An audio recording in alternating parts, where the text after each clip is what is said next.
તો મિત્રો કેમ છો? મજામાં બધાને? આપણે આજે આવી ગયા છીએ એક મસ્ત વ્લોગ લઈને, જે છે અક્ષર મંદિરનો, જે આવેલું છે ગોંડલમાં. અને આ તમે જે જોઈ શકો છો ગોંડલનો મેઇન રોડ છે. અને આપણે જસ્ટ હવે અંદર એન્ટ્રી કરીશું ને તમને બતાવું કે એ રીતે સ્ટ્રક્ચર છે આનું. તો ભાઈ આ રીતે જો આખું અંદરથી મસ્ત એવું સ્ટ્રક્ચર છે આખું, એ તમને જોઈ શકો છો એક રાજમહેલ જેવું આખું સ્ટ્રક્ચર બનાવવામાં આવેલું છે.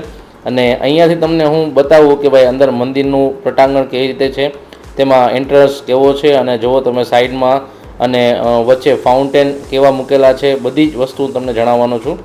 ખાસ કરીને જુઓ મિત્રો અહીંયા ચોખ્ખાઈની વાત કરીએ તો સરસ મજાની ચોખ્ખાઈ છે. અને અહીંયા પટાંગણની વાત કરીએ તો વૃક્ષોમાંથી ફૂલ કે પાંદડા તોડવાની સખ્ત મનાઈ છે, તો ખાસ ધ્યાન રાખવું. અને મંદિરનું સ્ટ્રક્ચર તમે જુઓ તો આરસનું મંદિર છે આખું, અને એકદમ વ્હાઇટ મંદિર બનાવવામાં આવેલું છે.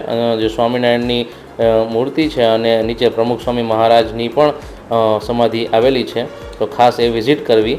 અને અહીંયા તમે જુઓ છો આ નવું મંદિર આખું સ્ટ્રક્ચર કરવામાં આવેલું છે, જે હજી હમણાં જ કરવામાં આવેલું છે. તેનો વિશે પણ ડિટેલમાં તમને વિડીયો બતાવું છું. અને અત્યારે તમે અહીંથી જે આગળ જશો પાછળના ભાગમાં, તો અહીંયા તમને ભોજનશાળા પણ મળે છે અને રહેવા માટેના રૂમ પણ અવેલેબલ છે. તો ખાસ કરીને તમને મંદિરના બાગ બગીચાની વાત કરીએ તો એકદમ ચોખ્ખાઈ છે.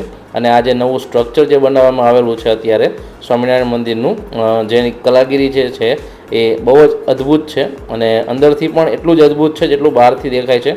અને ખાસ કરીને વાત કરીએ તો અહીંયા પ્રસાદી પણ આપવામાં આવે છે, અને બહાર કેન્ટીન પણ અવેલેબલ છે. તો ખાસ કરીને જુઓ અત્યારે આ મંદિરનું સ્ટ્રક્ચર તમને બતાવું છું. અહીંયા જે છે એ ગોલ્ડન ટાઈપ પથ્થરનું આખું સ્ટ્રક્ચર બનાવવામાં આવેલું છે, જે તમે મસ્ત એવી સ્વામિનારાયણ ભગવાનની ધજા જોઈ શકો છો ફરકી રહી છે. અને અહીંયા મંદિર જે છે જૂનું મંદિર, જે વ્હાઇટ મંદિર જે છે ઓરિજિનલ, એનું સ્ટ્રક્ચર પણ આખું અદ્ભુત છે. જોઈ શકો છો તમે એનું સ્ટ્રક્ચર પણ કઈ રીતે છે. અને વાત કરીએ તો અહીંયા ઘણી બધી એવું છે કે બીડીને તમારે બધી જે ફાંકી છે એ અહીંયા લાવવાની મનાઈ છે, તો ખાસ એ વાતનું ધ્યાન રાખવું. અને તમે અહીંયા જો મહાપૂજામાં ભાગ લેવા માગતા હોય તો અહીંયા અલગ અલગ ટાઈમિંગ છે, જે આરતીનો પણ સમયગાળો અલગ અલગ છે, તો તમે એનો લાવો લઈ શકો છો. તો મંદિર જે છે એ પટાંગણમાં સેન્ટરમાં આવેલું છે, અને તમે થોડીક સીડી ચડીને તરત મંદિરનો દ્વાર આવી શકે છે. અને જો તમે અહીંયા ચાલી નથી શકતા તો તમે ત્યાંથી આ રીતે ઇલેક્ટ્રિક વેન પણ તમને લઈ જઈ શકે છે, તો તમે ત્યાં જાણ કરી દેશો તો તમને લેવા આવી જશે. અને ખાસ કરીને જો અહીંયા વૃક્ષો પણ એટલા એવા મસ્ત કાપીને રાખવામાં આવ્યા છે કે તમે નીચે આરામથી બેસી શકો છો. અને વાત કરીએ તો અત્યારે વાતાવરણ પણ મસ્તીનું છે. અને જો આ છે જે છે એ કેટલા વાગે થાળ છે, કેટલા વાગે આરતી છે, એ બધી નોંધ છે, તો તમે ખાસ કરીને સ્ક્રીનશોટ લઈ લેજો. પાછળ મંદિરની જે પાછળ તળાવ આવેલું છે સ્વામિનારાયણ તળાવ, તે તમે જોઈ શકો છો. એકદમ આરામદાયક, એકદમ રમણીય મંદિરની બરોબર પાછળ છે.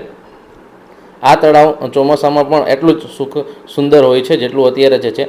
અને ખાસ કરીને ચોમાસામાં વિઝિટ કરતા હોય તો તમને ઓર મજા આવશે, કેમ કે ડેમ પૂરો છલકાઈ જાય છે. અને એનાથી જે રમણીય આખું દ્રશ્ય જે સર્જાય છે એ એકદમ જબરજસ્ત હોય છે. તો ખાસ કરીને આવતા હોય તો પાછળ આવવાની મુલાકાત લેવાનું ભૂલતા નહીં. તો મિત્રો આ બરોબર જે છે તમે જોઈ શકો છો એ પ્રસાદાલય છે. અહીંયા તમને પ્રસાદી પણ મળી શકે છે, અને ટોકન દરે તમને પ્રસાદી મળી જશે. ટોકન લઈને તમે પ્રસાદી લઈ શકો છો. તો મિત્રો વાત કરીએ તો અહીંયા આખા ભારતમાંથી દર્શનાર્થીઓ દર્શન કરવા માટે આવે છે. સ્વામિનારાયણ મંદિર એટલું પ્રખ્યાત છે કે દેશ વિદેશના લોકો પણ અહીંયા દર્શન કરવા માટે આવી રહ્યા છે. અને વાત કરીએ તો મિત્રો અહીંયા આવવા માગતા હોય તો નિયરેસ્ટ બિગ સિટી છે રાજકોટ, ત્યાં તમને air by bus by train દ્વારા આવી શકો છો. ત્યાંથી ગોંડલની અવેલેબિલિટી ઘણી બધી સારી છે. તો મિત્રો બસ આવી ઇન્ફોર્મેશન માટે અમારી ચેનલને સબસ્ક્રાઈબ કરી દો. ખાસ કરીને બેલ આઇકોન દબાવી દેજો, જેથી અમારી નવા વિડીયો નોટિફિકેશન મળી રહે. અને લાઇક કરવાનું ના ભૂલો. તો બધા જ મિત્રોને જય સ્વામિનારાયણ.